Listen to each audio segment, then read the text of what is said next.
Apakah kamu suka minum teh? Apa bahan yang kamu perlukan untuk membuatnya? Betul, ada teh, air, dan gula. Tahukah kamu bahwa secara kimia minuman teh termasuk ke dalam campuran, sedangkan air dan gula termasuk ke dalam senyawa? Kira-kira kandungan apa yang terdapat di dalam air dan juga gula sehingga termasuk ke dalam senyawa? Jadi, air itu merupakan senyawa yang tersusun dari unsur hidrogen dan oksigen, sedangkan gula adalah senyawa yang tersusun dari unsur karbon, hidrogen, dan juga oksigen. Nah, sebelum kita membahas lebih lanjut, apakah adik-adik tahu apa itu unsur, senyawa, dan campuran? Nah, kali ini kita akan mempelajari tentang unsur, senyawa, dan campuran serta perbedaan dari ketiganya. Segala sesuatu yang ada di bumi ini yang memiliki massa dan menempati ruang disebut dengan materi. Secara kimia, berdasarkan struktur dan sifatnya, materi terbagi menjadi dua, ada zat tunggal dan campuran. Zat tunggal terbagi lagi menjadi dua, ada unsur dan senyawa, sedangkan campuran terbagi lagi menjadi dua, ada campuran homogen dan campuran heterogen. Nah, adik-adik, pertama kita akan membahas zat tunggal. Yang pertama ada unsur. Jadi unsur adalah zat tunggal yang tidak bisa kita uraikan lagi menjadi bagian yang lebih sederhana. Unsur dapat mempertahankan karakteristik aslinya. Misalnya nih, emas. Ada bongkahan emas murni. Ketika kita potong-potong menjadi bagian yang lebih kecil, emas tetaplah emas. Jadi bagian kecil itu tetaplah emas. Nah, jadi bisa mempertahankan karakteristik aslinya. Bagian terkecil dari emas disebut dengan atom emas. Nah, adik-adik, unsur terbagi menjadi tiga. Ada unsur logam, ada unsur non-logam, dan ada unsur semi-logam. Yang pertama, unsur logam. Unsur logam ini berbentuk padat, mudah dibentuk, dan bisa menghantarkan panas atau penghantar panas yang baik. Contoh unsur logam, misalnya emas yang dilambangkan dengan AU, besi yang dilambangkan dengan Fe, perak yang dilambangkan dengan Ag, dan seng yang dilambangkan dengan Zn. Yang kedua, unsur non-logam. Unsur non-logam ini sifatnya tidak mengkilap dan penghantar panas yang buruk. Contohnya, misalnya belerang dan juga fosfor. Yang keduanya ini bisa digunakan untuk membuat korek api. Yang ketiga, ada unsur semilogam. Unsur semilogam ini bisa bersifat logam maupun non-logam. Contohnya misalnya silikon yang dilambangkan dengan Si. Biasanya silikon ini bisa digunakan untuk membuat chip komputer. Nah, jadi adik-adik, di bumi ini ada banyak unsur. Bisa kalian lihat pada tabel periodik unsur. Untuk penulisan lambang unsur ini biasanya ditulis dengan huruf kapital, diambil dari huruf pertama nama unsur tersebut. Jika ada nama yang sama, biasanya ditambah dengan satu huruf kecil di belakangnya. Nah, adik-adik, tadi kita membahas tentang unsur. Sekarang kita akan membahas tentang senyawa.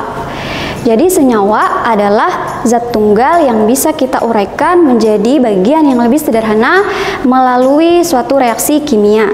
Mengapa? Karena senyawa ini tersusun dari dua unsur atau lebih. Nah, dalam kehidupan sehari-hari, senyawa yang sangat kita perlukan adalah air. Jadi, air ini tersusun dari hidrogen dan juga oksigen. Rumus kimia air adalah H2O. Jadi, melalui reaksi kimia, kita bisa menguraikan air ini. Jadi, air itu bisa terurai menjadi hidrogen dan juga oksigen. Nah, pada tekanan atmosfer, sebenarnya hidrogen dan oksigen ini berbentuk gas. Tetapi ketika keduanya saling menyatu dan saling mengikat, maka akan berubah wujud menjadi cair. Contoh senyawa lain dalam kehidupan adalah gula. Jadi gula ini tersusun dari unsur karbon, hidrogen, dan oksigen. Rumus kimia gula adalah C6H12O6. Contoh lainnya lagi adalah garam dapur. yang merupakan gabungan dari unsur natrium dan juga klorin. Rumus kimianya NaCl. Sebelumnya kita sudah membahas tentang zat tunggal, yaitu unsur dan senyawa. Sekarang kita membahas tentang campuran. Nah, tadi di awal disebutkan bahwa minuman teh termasuk ke dalam campuran karena tersusun dari teh, air, dan juga gula. Dari situ dapat dikatakan bahwa campuran adalah gabungan dari dua jenis zat atau lebih. Jadi campuran ini terbagi menjadi dua, ada campuran homogen dan ada campuran heterogen.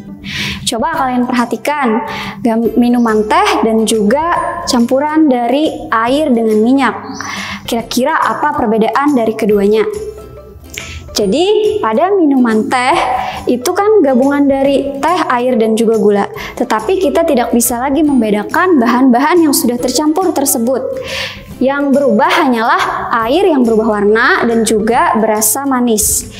Nah, tidak bisa kita bedakan lagi bahan yang sudah tercampur tersebut. Sedangkan pada campuran air dengan minyak bisa kita bedakan yang mana air dan juga minyak. Nah, dari kedua contoh ini, kira-kira apa yang dimaksud dengan campuran homogen dan campuran heterogen?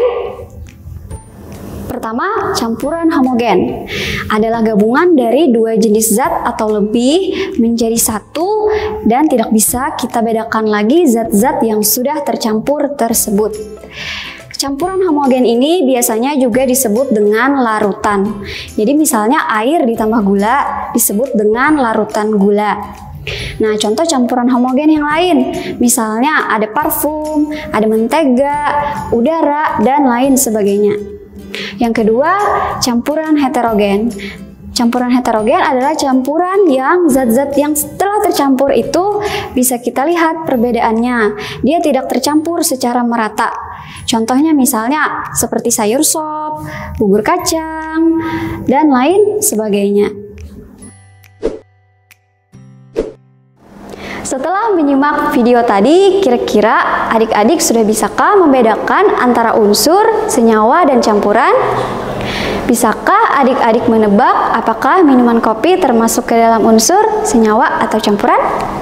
Selamat menganalisa dan sampai bertemu di video selanjutnya.